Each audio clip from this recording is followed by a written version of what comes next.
The Paranormal Network invites you to accompany us on a new journey where we'll take you inside some of the most compelling and mysterious close encounters ever recorded. We'll examine the evidence, we'll listen to the witnesses, we'll consider every possibility. Join us as we investigate history's most infamous UFO incidents.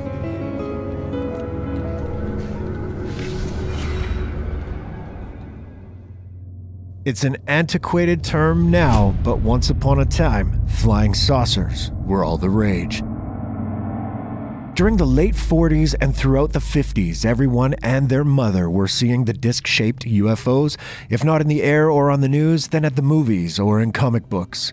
When space travel was still in its infancy and we were only just beginning to become acquainted with neighboring planets like Venus and Mars, the idea that men from outer space, be they from Mars or elsewhere, could drop on by and check up on us was an intoxicating one. Unless, of course, if they had other, more sinister intentions for us.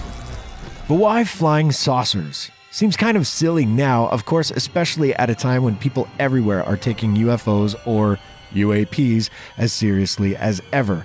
But the term held much deeper resonance some 70 years or so ago. It turns out describing a UFO as a flying saucer was something of an accident, albeit a legendary one that kickstarted a new era of interest in extraterrestrials. So why flying saucers? To answer that question, we have to introduce you to the man who saw them, even if he never called them flying saucers at all. Let me take this opportunity to thank you all for watching UFO Incidents and ask that if you enjoy our shows, please subscribe to our channel right now. Like this video and click on the bell so you can be notified each time a new video goes up. Now, back to the show. Like so many people whose names become synonymous with famous UFO sightings, Kenneth Arnold never profiled as someone to make up a story so fantastic. A regular kind of guy who grew up in Minnesota and Montana, he lived a simple life by the time he was in his early 30s, married with children in Boise, Idaho, running his own company, selling fire extinguishers. Arnold was also an able pilot and enjoyed flying throughout the Pacific Northwest to fish and sightsee. The day that would change his life forever was June 24th, 1947, as bright and clear a day as you could ask for. Arnold was flying above Washington State near Mount Rainier, to be precise, in an effort to find a military plane that allegedly crashed somewhere in the region below. The reward would fetch him $5,000, so it was Arnold's intent to locate the downed aircraft and collect the money. It was just before 3 p.m. A bright flash then interrupts what's otherwise been a serene flight. The interior of Arnold's plane is doused in light for a quick second before things return to normal. Arnold fears another aircraft has buzzed him and spends about half a minute searching the sky for the offender, but sees nothing. Then the flash occurs again, and this time Arnold can pinpoint its location. Far to his left and to the north, he sees a formation of bright objects flying close to the mountaintops at tremendous speed. They were about 100 miles away, and soon they would fly right in his field of vision. Arnold assumes these are fighter jets, albeit extraordinarily fast ones, but notes he cannot see the tails on the back of them, as one always would if they were indeed jets. Perhaps they were camouflaged in some way. It wouldn't be the craziest thing in the world. They're also in an unusual formation, with 4 of them leading the way and 5 picking up the rear, although they're not exactly doing so in a smooth manner. Arnold notes that they're flying erratically like speedboats on rough water, or perhaps like a formation of geese flying in unison. As they flutter and sail, they frequently tip their wings here and there, resulting in the bright flashes of light that first caught Arnold's attention. The surface of these vehicles appeared to be so clean and polished they reflected the sunlight quite powerfully. One of the crafts looked different from the others, darker and not shaped like the others. It's a detail that will stick out for Arnold in the near future. It's then that Arnold decides to clock the speeds of the crafts. As close as he can tell, the crafts have covered a very large distance in under 2 minutes, prompting him to assume that the Air Force has just created the fastest jets in the world, initially thinking they were traveling around 1,000 miles per hour. Arnold is amazed by the experience, but also can't shake the feeling that there's something eerie about it, to use his carefully chosen word. To take his mind off it, he continues to search for the crashed plane but comes up empty. He plans to land his plane in Yakima, Washington and mention what he'd seen to his fellow pilots, assuming it'll be an interesting little story about some newfangled Air Force jets and nothing more. Naturally, he couldn't be more wrong. Arnold lands his plane in Yakima and goes directly to the general manager of Central Aircraft's, Al Baxter, as well as some of the other pilots who were hanging around. Arnold even drew some rough sketches of the crafts, but his enthusiasm dwindles when one of the men assures him that all he saw were guided missiles being launched from nearby Moses Lake, home of an Air Force base. Somewhat dejected, Arnold leaves Yakima thinking that will perhaps be the end of it, although he continues thinking about just how fast those crafts or missiles were going. He lands in Pendleton, Oregon, and to his surprise, he's met there by a large number of people who've already heard his story. Apparently, news travels jet fast in the world of pilots. Arnold maintains his story, and he and some of the fellows listening to his tale figure the crafts might have been traveling in excess of 1,700 miles per hour, an insane figure that made the incident unfathomable. At the time, pilot Chuck Yeager hadn't yet broken the sound barrier, and that was at just under 700 miles per hour, so the idea a craft could go twice that is quite ridiculous. Arnold also relates his story to a reporter from the East Oregonian, and the story hits the newswire. Arnold is unaware that his life is about to change. He leaves Portland with the assurance that his skeptical pal back in Yakima must have been correct, and what he had seen had been missiles, because no pilot could possibly withstand the kind of banking and maneuvering those crafts were doing, especially at such an incredible speed. However, unbeknownst to Arnold, the story of a man who saw UFOs above Mount Rainier is ping-ponging around the country, and once home in Boise, Arnold and his family will be bombarded with phone calls and interview requests by people fascinated with his close encounter. One of the innocuous descriptions Arnold has made about the way the crafts moved, something about how they looked as though someone had thrown a saucer and it skipped across the water, has begun to grow a life of its own. And the objects will soon and forever be known as flying saucers. To his credit, Arnold at the time thought all of the fuss was a little much. He quickly tired of all the attention and yearned for the quieter life that had seemed to disappear in only a few days' time.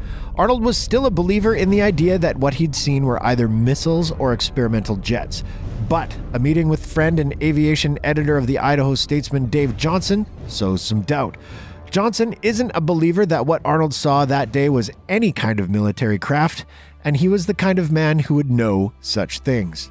Soon, the words flying saucers begin to take on a new meaning for Arnold. Aside from the commotion caused by his story, the thing that irks Arnold most of all is that the Air Force appears to be thoroughly uninterested in his tale. Arnold was quoted as saying, "If I were running the country and someone reported something unusual, I'd certainly want to know more about it."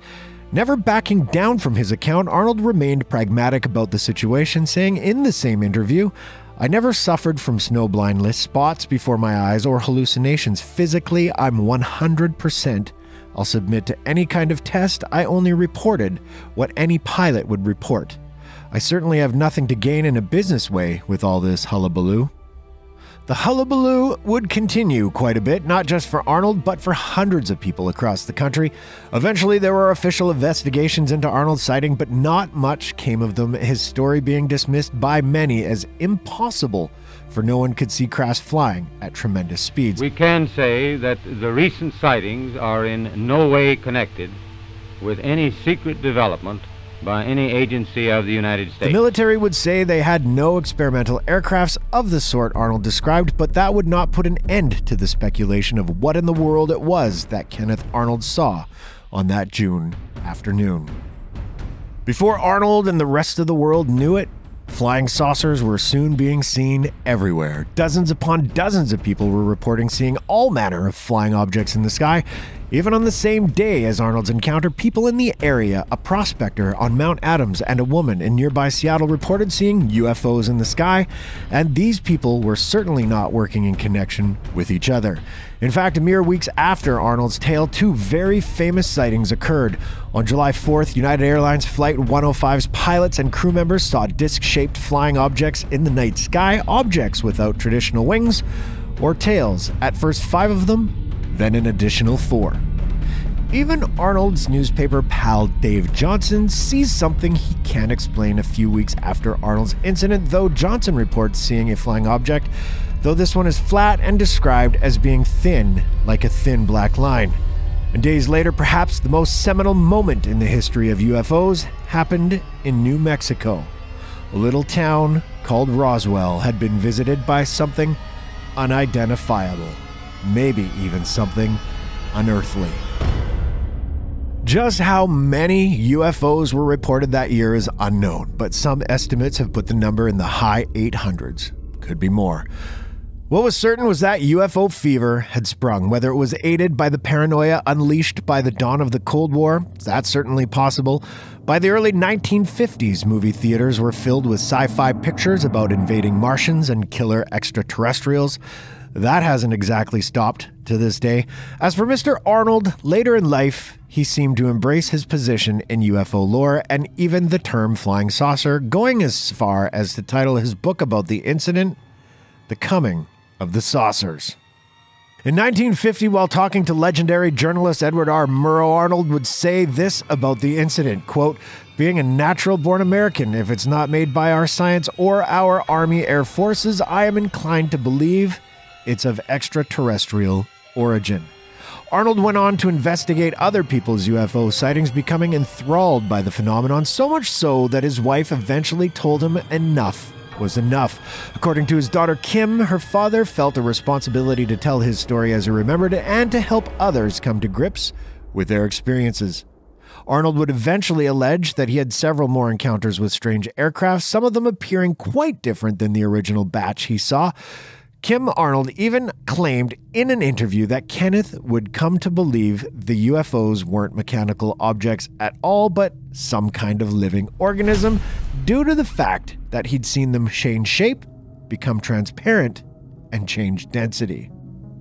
Whether or not these later tales have any merit is subjective. Whether or not Kenneth Arnold's first encounter with flying saucers really happened as he said is subjective as well. What's certain, in at least the case of that incident in 1947, is that Kenneth Arnold felt the need to tell some friends about what he saw in the skies above Washington state, unsure if what he saw was a group of test crafts, missiles, or something else entirely.